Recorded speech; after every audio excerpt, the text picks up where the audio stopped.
നല്ലൊരു ആക്ടർ ആവാൻ ഒരിക്കലും ആക്ടിങ് സ്കൂളിൽ തന്നെ പോയി പഠിക്കണം എന്നില്ല എന്നൊക്കെ തെളിയിച്ച ഒരുപാട് ആളുകളിൽ ഒരാളാണ് ജയശങ്കരേട്ടൻ. എനിക്ക് പറഞ്ഞു കഴിഞ്ഞാൽ ഇപ്പം എനിക്ക് ഒരുപാട് സങ്കടം വന്ന സമയങ്ങളുണ്ട്. അതായത് ഈ സിനിമ എന്ന് പറയുമ്പോഴത്തേക്കും ആഗ്രഹത്തിൻ്റെ പുറത്ത് ഈ ട്രെയിനിങ്ങുകളൊന്നും ഇല്ലാതെ വന്ന് ചാടുന്ന ഒരുപാട് പേരെ ഞാൻ കണ്ടിട്ടുണ്ട്. അപ്പോൾ അവരവിടെ വന്ന് നിന്ന് ചെയ്യുമ്പോൾ നമുക്കിപ്പോൾ പ്രേക്ഷകൻ കാണുന്ന അഭിനയം എന്ന് പറഞ്ഞാൽ ഒരു കഥാപാത്രത്തെ ഒരു ആക്ടർ പ്രസൻറ്റ് ചെയ്യുന്നത് കാണുമ്പോൾ പ്രേക്ഷകന് തോന്നില്ല ഇത് വളരെ സിമ്പിൾ തിങ് ആണെന്നാണ് ഈ തോന്നുക. പക്ഷെ ഇതിനകത്തൊരു മാർക്കിങ്സ് കാണും, മൂമെൻസിനൊരു മാർക്കിങ്സ് കാണും, ഏത് ലൈനിൽ കൂടി നടന്നു പോകണമെന്നുണ്ടാവും, എവിടെ നിൽക്കണമെന്നുണ്ടാവും, ഫോക്കസ് ഔട്ട് ആകാതിരിക്കണം, ക്രെയിനിൻ്റെ മൂവ്മെൻ്റ് ഉണ്ടാവും, ട്രോളിയുടെ മൂവ്മെൻ്റ് ഉണ്ടാവും, പല ഘടകങ്ങൾ, ലൈറ്റ് ക്യാച്ച് ചെയ്യേണ്ടി വരും, പിന്നെ ഡയലോഗ് മോഡുലേഷൻസ് വേണം, ഇങ്ങനെയുള്ള പല സംഗതികളുണ്ട്. അതിലൂടെയൊക്കെ കടന്നു പോകേണ്ടി വരും.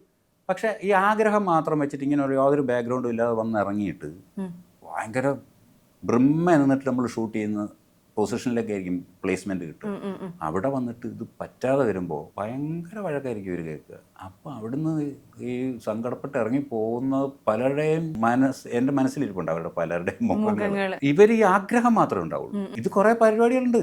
തീവ്രമായിട്ടുള്ള ഒരു ആഗ്രഹം വേണം അല്ലേ? തീവ്രമായിട്ടുള്ള ആഗ്രഹം മാത്രം പോരാ, നമുക്ക് ഇതിനകത്തൊരു സ്റ്റഡി ഉണ്ടാവണം അഭിനയത്തെക്കുറിച്ച്. പിന്നെ തീർച്ചയായിട്ടും ഇത് അത്ര സിമ്പിൾ തിങ് അല്ല. അപ്പോൾ അങ്ങനെ ഞാൻ അത് സാധാരണ പലരുടെ അടുത്തും പറഞ്ഞിട്ടുണ്ട്. കാരണം വിഷമിക്കുന്നവരുടെ അടുത്തൊക്കെ ഞാൻ പറഞ്ഞിട്ടുണ്ട്.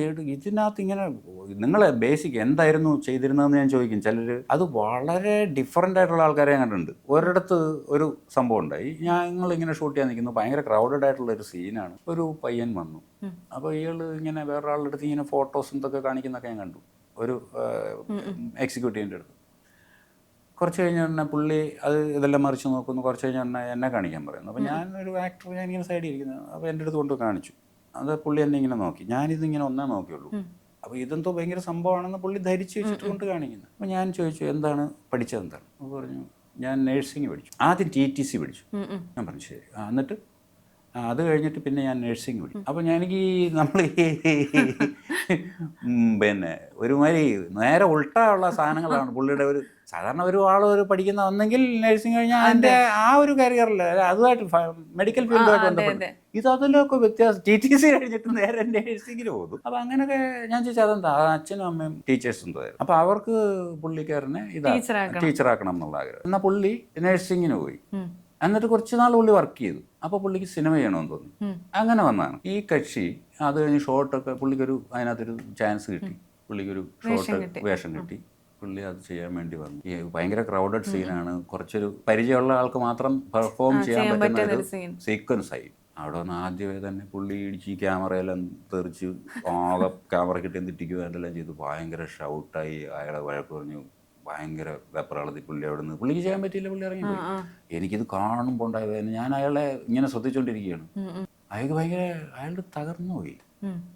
അപ്പോൾ അത് എന്നെയൊക്കെ ഭയങ്കരമായിട്ട് ബാധിച്ചു. മീൻസ് ഒരു ആഗ്രഹത്തിൻ്റെ പുറത്ത് ഒരാൾ വന്ന് കയറി അയക്ക് ഇതിനെക്കുറിച്ച് അറിയാൻ പാടില്ല. അപ്പോൾ ഞാനിതൊക്കെ കാണുമ്പോൾ ഞാൻ പലരും എൻ്റെ അടുത്ത് പറയും, എനിക്കൊന്നും സിനിമയിൽ കയറണമെന്നുണ്ടെന്നൊക്കെ പറയുന്നവരുടെ അടുത്ത് ഞാൻ പറയും, നിങ്ങൾ അതിന് വേണ്ടി വർക്ക് ചെയ്യൂ, അല്ലെങ്കിൽ ഒരു സ്റ്റഡി ഇല്ലാതെ ഇതിനകത്ത് വന്നിറങ്ങി കഴിഞ്ഞാൽ വലിയ കുഴപ്പമാണ്. അതെ, ഒറ്റക്ക് വഴിവെട്ടി വന്നവനാണെന്ന് പറയണമെങ്കിൽ അത് നമുക്ക് അത്രയും ഒരു കാലിബർ, ഉള്ളിൽ കാലിബർ ഇല്ലെങ്കിൽ അതിനൊരു പാഷൻ, അത് പഠിച്ചിട്ട് വരണം അല്ലേ നമ്മൾ സിനിമയിലേക്ക്. തീർച്ചയായിട്ടും ഇത് ഈ പറയുന്ന പോലുള്ള സിമ്പിൾ തിങ് അല്ല.